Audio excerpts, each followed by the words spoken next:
Astana Girilayu terletak di Desa Girilayu, Kecamatan Matese, Kabupaten Karanganyar, Jawa Tengah. Lokasi kompleks pemakaman ini berada di puncak bukit dengan ketinggian sekitar kurang lebihnya 750 meter di atas permukaan laut. Astana Girilayu ini merupakan tempat pemakaman Rah Mangkunegaran, antara lain Kanjeng Gusti Adipati Arya Mangkunegaran IV, Mangkunegaran V, Mangkunegaran 7, Mangkunegaran 8, dan Mangkunegaran yang ke-9. Astana Girilayu ini dibangun pada tahun sekitar 1800-an saat Kanjeng Gusti Pangeran Adipati Arya Mangkunegaran IV berkuasa.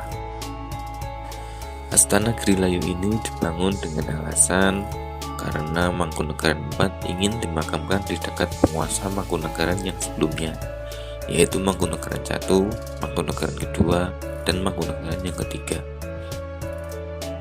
Sebenarnya pemakaman Mangkunegaran I, II, dan ketiga berada di Astana Menghadap.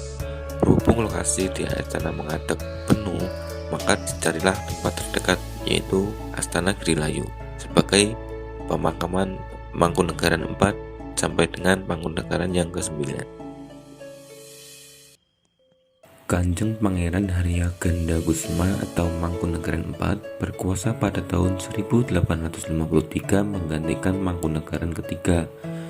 Beliau lahir pada tanggal 3 Maret 1811 dengan nama Raden Mas Sudira.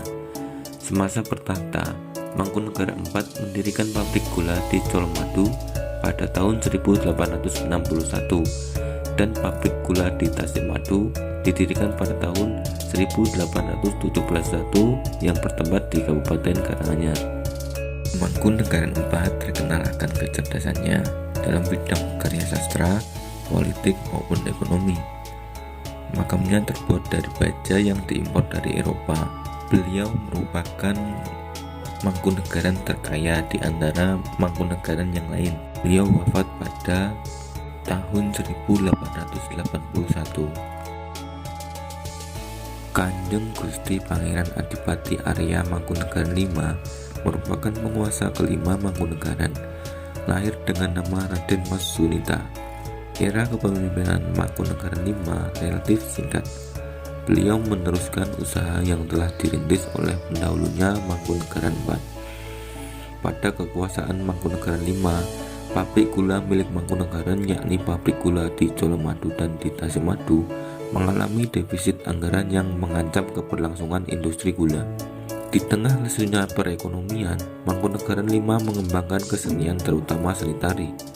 Beberapa tarian yang diciptakan Mangkunegaran V antara lain tari Gatut Kaca Gandrung, tari Gatut Kaca Dadang Ngawuk, dan tari Serimpi Mandrarini. Masa pemerintahan Mangkunegaran V berakhir pada tanggal 2 Oktober 1896 dan beliau wafat setelah mengalami kecelakaan di Alas Ketu, Wonogiri dalam usia 41 tahun. Kanjeng Gusti Pangeran Adipati Arya VII. Beliau merupakan salah seorang putra Mangkunegaran V. Mangkunegaran VII lahir pada 12 November 1885 dengan nama Raden Mas Suryo Suparto. Mangkunegaran VII adalah seorang raja berpandangan modern. Beliau berhasil meningkatkan kesejahteraan rakyat Raja Mangkunegaran melalui sektor pertanian. Mangkunegaran VII merupakan tokoh pergerakan Budi Utomo. Beliau juga mendirikan studi filosofi budaya dan lembaga kebudayaan Jawa sebagai bentuk kecintaannya terhadap budaya Jawa. Pada tanggal 1 April, Mangkunegaran VII memprakarsai berdirinya radio pribumi pertama Solose Radio Vereniging atau SRV. Ketika observasi di Astana Girilayu, makam Mangkunegaran 8 dan 9 karena masih sangat terbuka, kami tidak diizinkan untuk mengeksposnya. Di masa pandemi, Astana Girilayu sangat sepi didatangi oleh peziarah. Dalam sehari hanya beberapa orang saja yang datang. Namun para petugas di Astana Girilayu tetap siaga menjaga dan melayani peziarah yang datang.